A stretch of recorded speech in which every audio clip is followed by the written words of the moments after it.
Disclaimer before this video starts, there are not going to be any shirtless men in this video.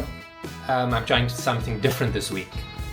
There's definitely an abundance of gay movies today. Every streaming service has a vast collection of gay movies for you to pick.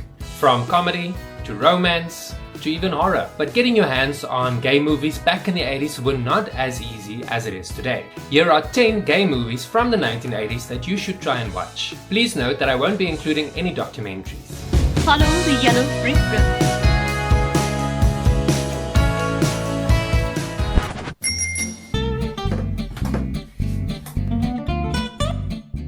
It's technically not a top 10 video, just 10 movies in chronological order.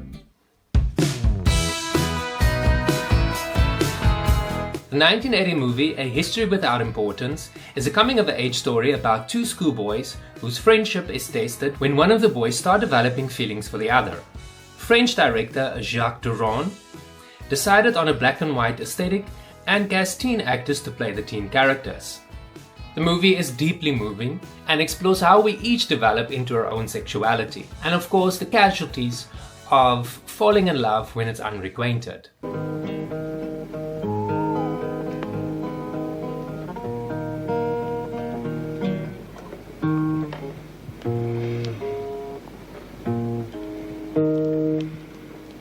The movie is free to watch on YouTube.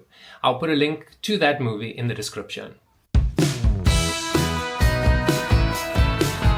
George Hamilton was nominated for a Golden Globe Award for playing both Zorro and his gay brother. I am not so sure. Say something like a sissy boy. Hamilton began his career in 1958, and although he has a substantial body of work in film and television, and it's because viewers are so used to his debonair style of acting that made this movie such a surprise hit.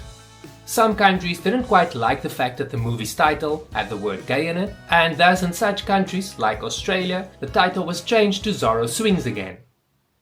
Yeah, that's not much better either. They probably don't know what swingers are in Australia. Considered by many to be the first action hero movie ever to include a gay character, Zorro the Gay Blade is a definite must if you're gay and love a good swashbuckler movie.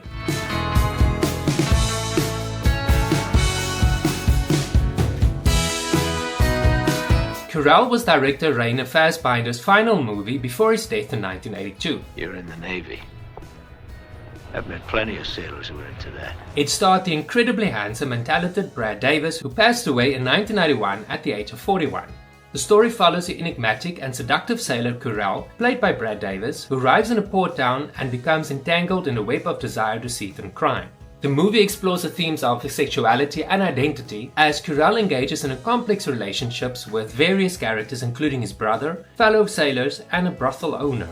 Fassbinder's visually stunning and surreal adaptation creates an atmospheric and dreamlike world, blurring the lines between reality and fantasy. Querelle is known for its bold exploration of taboo topics, and its distinctive aesthetic making it a unique and provocative cinematic experience. Reach inside, you'll see. Open it. You'll see I'm not lying. Okay, stop. Somebody mentioned in the comments that we don't use the word intermezzo anymore. It's outdated, and I always listen to the comments. So let's try that again. By the way, if you're enjoying this video, please remember to click like and subscribe. I post videos every Wednesday, Thursday, Friday and Saturday, with the occasional video on Sundays. The other days I'm working on my new second channel, which you can check out because I'm working very hard on it, creating original content for you to enjoy. City of Lost Souls was a German musical performed by drag queens, travesty artists and transgender people. The movie is centered around a young man called Chris, who becomes involved with the punk subculture, and the movie delves into the themes of rebellion, identity and the search for meaning. As Chris immerses himself in the lifestyle of punks and squatters, the movie unfolds as a provocative and unapologetic portrayal of the counterculture movement of the time. The movie received favorable reviews upon release and was considered groundbreaking for the time. By the way, all of these movies, where they are available to watch for free, I'll put a link to where you can watch it for free in the description of this video. Set in the early 1930s, Another Country is a fictionalized account of the formative years of the infamous British spy Guy Burgess, who was a gay spy.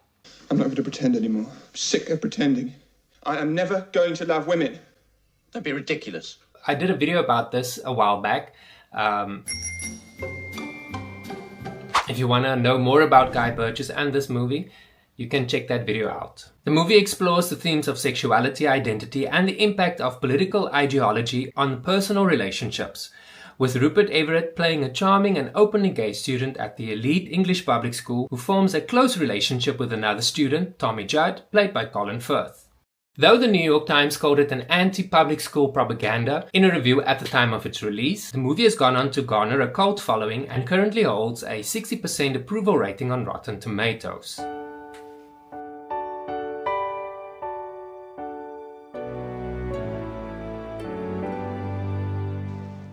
Oh, yes. Daniel Day-Lewis stars in his 1985 Stephen Frears directed movie.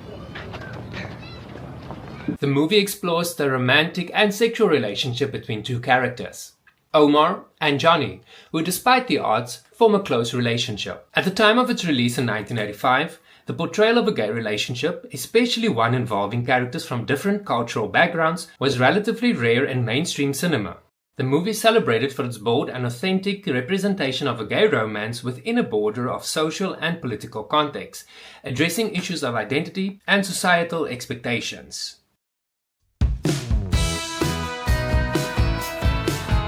Parting Glances unfolds over a 24-hour period and follows the story of a group of friends in New York City. The movie primarily focuses on Michael, played by Richard Garnell, a man who's preparing to move to Africa for a 2-year work assignment.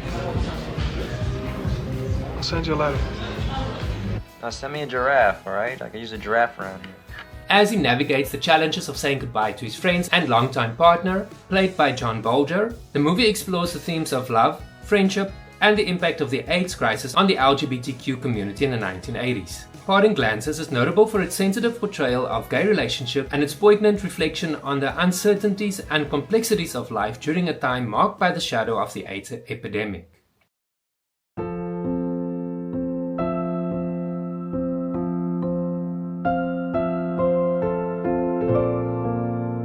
Based on the E.M. Forster novel of the same name, Maurice, the movie is set in Edwardian England and follows the story of Maurice Hall, played by James Wilby, a young man grappling with his homosexuality in a society that deems such feelings taboo. Maurice befriends Clive Durham, played by Hugh Grant, and their close bond quickly forms a romantic relationship. However, societal expectations and the fear of scandal force them to part ways. The movie explores the themes of love, desire, and social norms, depicting Norm's quest for happiness and acceptance. Maurice is celebrated for its nuanced portrayal of queer identity and the examination of challenges faced by individuals navigating love and self-realization in a repressive society.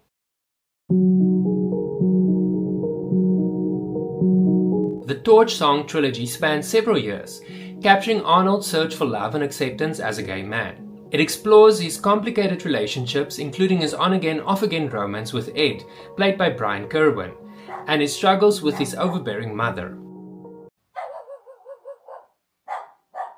The narrative dives deeply into the themes of identity, family dynamics, and social expectations.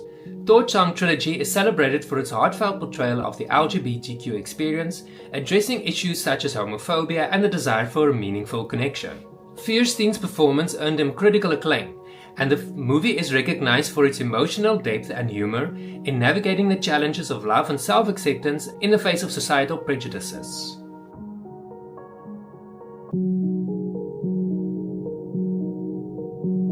Coming Out is an East German movie directed by Heiner Carroll. The story follows Philip, a high school teacher who is engaged to a woman named Tanya.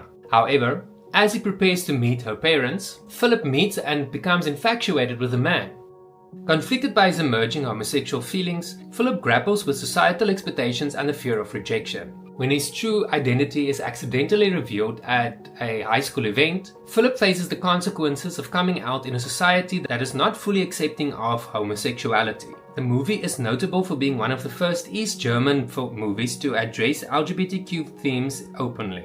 Coming Out is a poignant exploration of self-discovery, societal pressures, and the challenges of being true to oneself in a conservative environment, capturing a pivotal moment in LGBTQ+ cinema history. If you enjoyed this video, I've got an entire playlist filled with videos like this one. I'll put a link to that playlist at the end of this video for you to click on.